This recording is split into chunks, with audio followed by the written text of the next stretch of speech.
Hello students, मैं आपके सामने 6 क्वेश्चंस को लाया हूँ जो फिल इन द ब्लैंक्स है, बट ये सबजंक्टिव पर डिपेंड है। और मैं जानकारी के लिए बता देना चाहूँगा कि मैं आपको सबजंक्टिव पढ़ा चुका हूँ।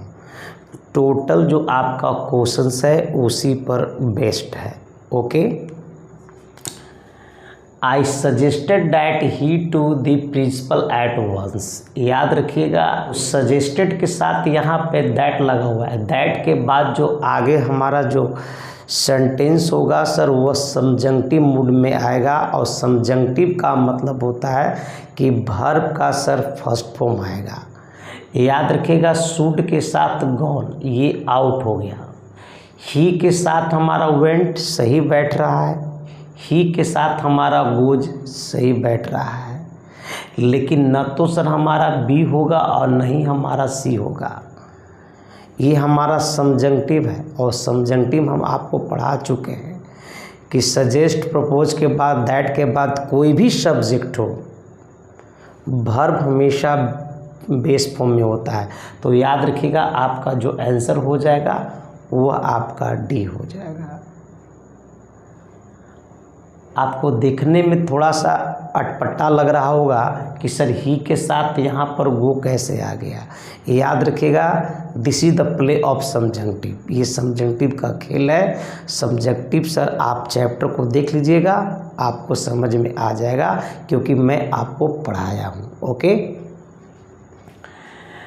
I wish he the truth yesterday. याद रखिएगा सर, यस्टरडे एगो लास्ट और इन प्लस टाइमिंग्स अगर होता हो, I would like to repeat it, yesterday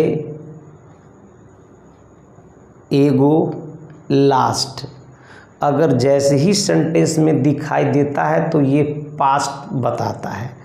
और अगर पास्ट बताता है तो इसको सर टेंस में हम पास्ट इंडेफिनिट बताए थे कि यदि यस्टरडे एगो और लास्ट हो तो अब अक्सर पास्ट इंडेफिनिट में आता है।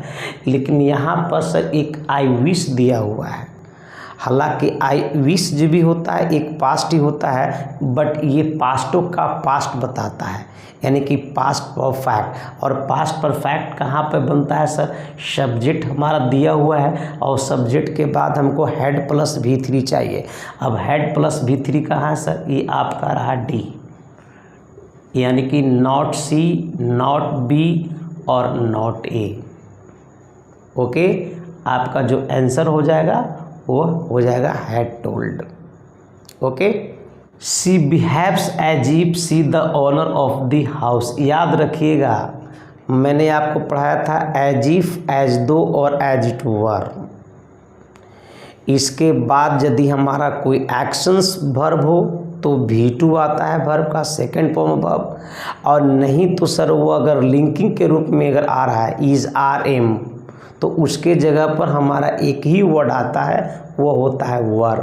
और वर को पता लगे क्या सर? हैज बीन नहीं होगा हमारा। देखिए वर यहाँ दिया हुआ है, आंसर आपका बी हो जाएगा, नॉट सी और not D. Okay, if I were you I not make such a mistake. याद रखना, यहाँ पर मेक वर्ब दिया हुआ है। अब इसके पहले यहाँ पर वाज के साथ तो मेक नहीं आएगा, हटाइए। एम के साथ मेक नहीं आएगा, हटाइए। हैड के साथ मेक नहीं होना चाहिए, मेड होना चाहिए था, तो इसको हटाइए। आंसर क्या हो जाएगा? वुड। वुड के साथ आपका मेक आ जाएगा। तो if I were you I would not make such a mistakes, so your answers will be D, correct। if Ram here now he would, देखिए सर यहाँ पर would help है तो इधर क्या आएगा? तो is तो आएगा नहीं, याद रखिएगा। was, याद रखिएगा was नहीं, because this is conditional sentence और कंडीशनल सेंटेंस में was नहीं, will be not, क्योंकि if के साथ कभी सर फ्यूचर का कनेक्शन नहीं होता है। तो सर ये कट गया, आपका आंसर हो जाएगा B will be right. Okay, it is time Ram to school. याद रखिएगा, मैं बहुत बार पढ़ाया हूँ, I have taught you many times about this.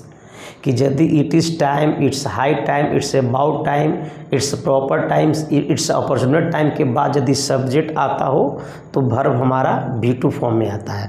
अब V2 का मतलब हुआ सेकेंड फॉर्म ऑफ वर्ब। याद रखिएगा हैज़ गॉन, ये 3, will, not, goes, not, answer हो जाएगा B will be correct. Okay.